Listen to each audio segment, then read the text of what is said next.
What's up top 10 fam, hope you're having an awesome day. I'm your host Ayman Hasan and welcome back to another video. So according to YouTube views, we all really like listening to horrific things that have happened to people in isolated cabins in shady ass places. And I feel like it's one of those things that scare us from afar but at an okay level since it's not happening to us personally. Just me? I mean, clearly not. Either way, let's just get into it. These are the top 10 scary abandoned cabins part 2. Starting us off with number 10 is The Note. This one actually scared me to my very core because of how creepy it is.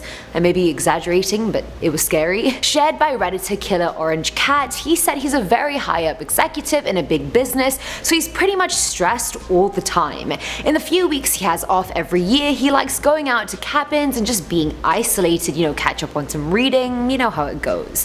However, he stopped doing that a few years back after a harrowing experience. He rented a secluded cabin which was a 1.5 hour drive from the nearest town. There was no signal up there, no radio, just you and your regrets really. Either way, one night he was on the porch reading a book when he heard a noise. He looked up to see a person in the trees nearby, and having expected hikers in the area, he wasn't that bothered. The man waved to the user and the user waved back, and then the man just walked off. A few hours later, the user heard rustling and looked up to see the man from before in the same place as before, just staring at him.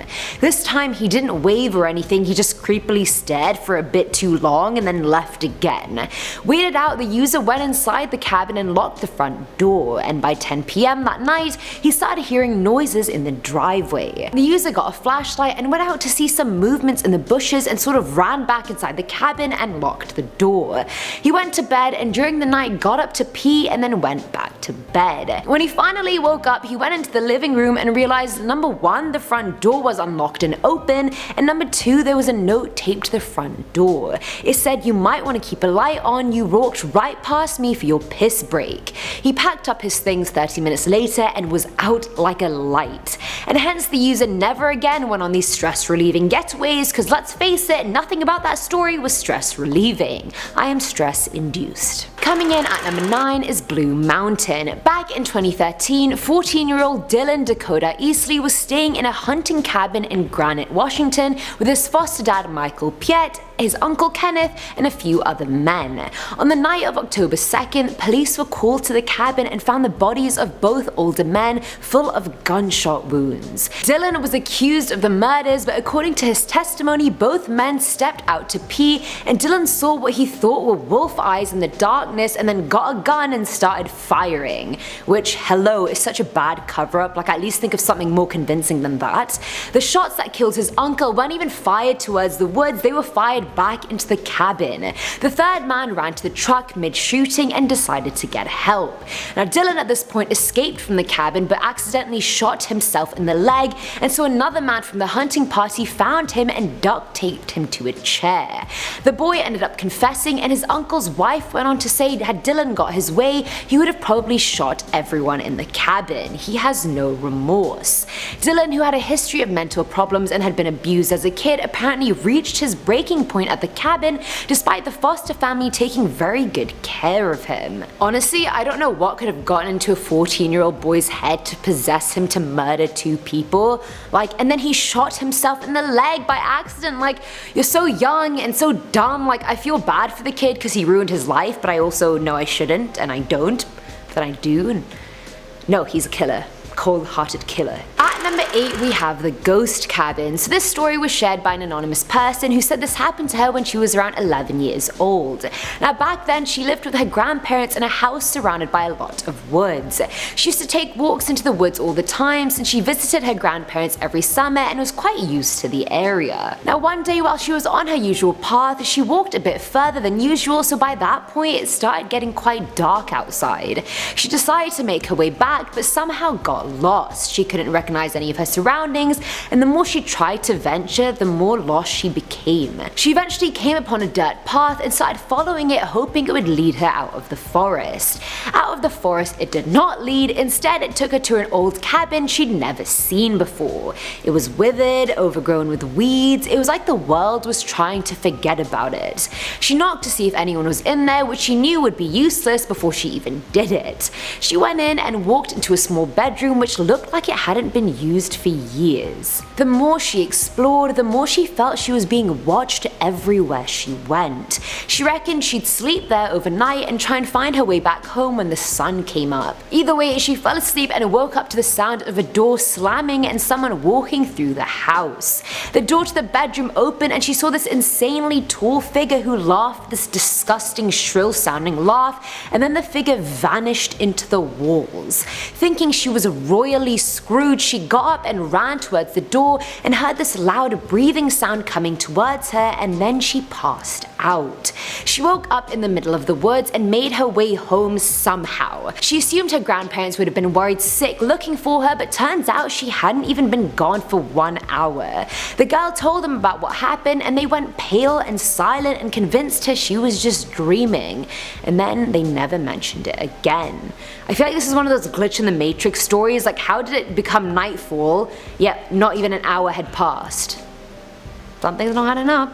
There's a glitch in the Matrix. Filling our number 7 slot is the unwanted renter. So this was shared by an anonymous person who said around 2000 he went camping with his family and they rented out a cabin from the summer camp area. Most of the cabins in the area were built back in the 30s, so they were well maintained but never refurbished, so they were old as hell. Either way, on the second day the guy went for a walk with his brother, but things just felt off. His brother felt it too but couldn't put his finger on it, so they both just brushed it off and decided to continue their walk. A few minutes later they noticed the furthest cabin in the cluster had all its windows purposefully closed. They walked past it and all of a sudden the lights came on and they heard a huge thud. The brothers thought it was really weird, but also knew hunters used to rent out the cabins often, so they didn't really think too much about it. The next morning they were having breakfast with the camp director and asked him how many cabins he planned on renting and mentioned the cabin from the night before. The director replied by saying, "You need to call the police, we aren't even renting out any of the other cabins." The police came and after a 2-hour standoff arrested a man who had been illegally camping in the cabin for 3 weeks. He was unshaven, starving, he was armed with a shotgun and pistol, had 2 bags full of stolen valuables that he had taken during other violent break-ins. Just imagine the summer camp was actually running and you have this crazy man living in one of these cabins. Like, that's a safety hazard, if I do say so myself. Now at number 6 is the torture cabin, and I feel like this one carries with it a lot of speculation since nothing about this cabin is really known for sure. It was shared by Reddit user God Bullseye, who said he was hiking in rural Kentucky when he found a cabin. Kind of lost with no signal, he knocked on the door hoping whoever was inside could give him directions to the closest trail, but no one answered. Which in and of itself isn't scary because it easily could have been a holiday cabin, not a residential one. Either way, the user decided to look through the window as any curious human would, and he saw a very basic cabin. But when he scanned to his right, he saw this bed with leather restraints at each corner and a dog leash tied around the top of the headboard. Sort of like someone was leashed to the headboard. And I mean, honestly, this could be one of 2 things. The first is it really could have been a torture device, and if that's the case, let's hope whoever was leashed to the headboard didn't die. And the second thing is that someone just has very BDSM-like kinks and fetishes, and if that's the case, we don't kink shame people here at Most Amazing Top 10. Let's just not kill anyone. Coming in at number 5 are the AKEMAN murders. Now depending on how old you are, you may have seen a show called Hee Haw from the 70s. It was a variety show that had a lot of country music in it, and one of the cast members was David String Bean AKEMAN. Him and his wife Estelle lived a modest life during the Great Depression. The only luxuries they really had was a car and a colored TV. They lived in a small cabin near Ridgetop, Tennessee, and AKEMAN was known to not trust banks, so because of that, rumors flew around that he kept a lot of cash at hand and hid a bunch of it in his home. Now on November 10th, 1973, the couple came home from a performance and was shot dead pretty much as soon as they got home. The killers had been waiting for hours, so they had ample time to ransack the whole cabin and find the money, but to no avail. They ended up stealing a few firearms and a chainsaw. Turns out the money was hidden in their chimney the whole time, and honestly, this murder feels like a waste to me. I mean, I feel like if you're gonna murder a couple for their money, at least ask them where it is before you kill them. Let's not just pointlessly kill, let's at least kill for money, people. Hello? Not that I'm encouraging that, I'm just saying. At number 4 is the Porch Man. So this one was shared by an anonymous Redditor who said growing up he used to go to this cabin with his family quite a bit, but by the time he turned 12 they stopped going. When the user turned 25, he learned that when his aunt died she had left the cabin for him, and so after inheriting it he sort of wanted to know what condition it was in. He went out there and on the way up the dirt road he saw the cabin. He hadn't turned into the driveway yet, but he was close enough to see someone was sitting on the porch swing. Confused, he backed up and assumed he had gotten the wrong cabin, but after double checking the address he was like, no, that was definitely it. He went back and saw the man was still there, and instead of getting out to talk to him, he went back into town and asked the police to check it out before him. Which I mean is overcautious in my opinion, but I guess that worked out since God knows what would have happened to him had he got himself, and you'll find out why in a few minutes. Cliffhanger. The police go and check it out, and the user waits in a cafe in town. They take longer than expected to come back, and when they do they show him a picture inside a folder asking if that's the guy he saw. The user said yes, and the cops tell him that when the man saw them approach he ran into the cabin and resisted, so he had to be handcuffed. Turns out the porch swinger was wanted in California for murdering his girlfriend, and so he had been hiding in the cabin for months. When the police got there he thought they had finally found him, not knowing they had no idea who the hell he was. And honestly, if that was what he did with the police, he really probably would have killed the guy had he driven up there himself. I mean, he already killed his girlfriend, what's this random guy? Just another number on the list. Filling our number 3 slot is the Cellar. This one was shared by another anonymous Redditor who said during his second year of college he rented a cabin with his best friend Jack. The cabin was beautiful, it was isolated, it was near a lake, it was just perfect. Either way, the second morning they woke up, the user realized one of his sandwiches was missing. He assumed Jack ate it and asked him, and he insisted he hadn't. The user thought, okay, he either forgot or he doesn't want to tell me, it's whatever. That night he heard Jack moving around in the living room despite him having an A1 bladder and being a deep sleeper. He called out but no one answered, and the next morning another one of his sandwiches was gone. At this point he confronted Jack again, who claimed he hadn't eaten the sandwiches and he hadn't been up at night either. The user thought Jack was just messing with him, but that night he found it hard to sleep anyway. He saw that his bedroom door was a bit open and that someone was behind it. He ran to it and then to Jack's room to find him asleep in bed. At this point he was like, what the hell, and he even went outside and checked all around the cabin but found nothing. The next morning Jack again said, no, I was in bed all night, I didn't eat your sandwich mate, and I wasn't up. That night again the user heard noises and ran out again to find something or someone run across the room, and then he heard a massive slam. He flipped the light on as soon as possible and realized the noise came from a cellar door that he had never noticed. You've been there for 3 days, you didn't notice the cellar door? Alright, so realizing that, everything sort of fell into place and he realized this place is either haunted or someone's living in the frickin' cellar.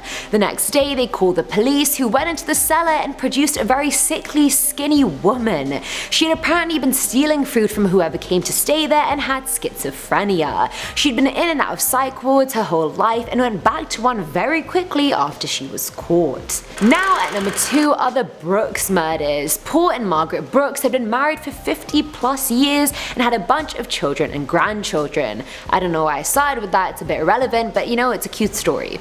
Back in early 2013, the couple was staying at a cabin in Lamp, Missouri. Lamp? I'm not really sure. What was meant to be a quiet getaway turned into the Red Wedding from Game of Thrones. On the night of the 31st of January, Anthony Zarin and Christopher Allen escaped from a juvenile rehabilitation facility called Lives Under Construction Boys Ranch. The boys broke into the Brooks' cabin and bludgeoned the couple to death. They beat them with baseball bats and then stabbed them to death with knives. Keep in mind, Paul was 70 and Margaret was 69. Like, they were already super old, there was no need to be that brutal. I'm sure they were already dead when they got hit with the bats. There's no need for the knives. Either way, the Brooks' children blamed the Christian camp for at-risk youth who failed to alert any authorities or residents in the area that some of their teens had escaped. The teens had recently been taken off their psychiatric medication without the permission of a doctor, so I feel like there was just a lot going on here that just ended in brutality. Both teens confessed to murdering the couple at the age of 16 and 15 respectively and were sentenced to life in prison. and they deserve it. Monsters. And finally, at number 1 are the good heart murders. The Robertson family consisted of Richard and his wife Shirley and their 4 kids. In the middle of 1968, the family went for a vacation at their Lake Michigan cabin near Goodhart. The family were inside the cottage when 5 gunshots came through the window and hit Richard. The killer then entered through the back door and shot the rest of the family, making it a point to bludgeon Richard and their youngest child Susan to death with a hammer. The crime scene was then staged to make it look like a sexual attack rather than a mass murder, and since the cabin was isolated, the bodies weren't found for a full 27 days, and by that point they had decomposed quite a bit. Richard was reported missing 2 weeks after the murder, and the first suspect was his employee Joseph Scalaro, who had been MIA for 12 hours on the day of the murders and who also had no valid alibis. He'd even bought both weapons used in the murder, and afterwards it was found that $60,000 were missing from Richard's businesses. Joseph had been left in charge before he went on vacation, so clearly it was money motivated. After failing 2 lie detector tests, 4 years passed before the case was reopened, and when Joseph heard about the impending charges, he committed suicide. He left a note saying he was a liar but not a murderer. Well, I mean, if you weren't the murderer, then why did you buy the murder weapons? Just a basic question. And that's it for today's video, guys. I feel like this list had a lot more killings and creepiness and a lot less hauntings than part 1 in the series. Let me know what you guys thought below, and as always, I'm your host Ayman Hasan, and I'll catch you in the next one. Bye!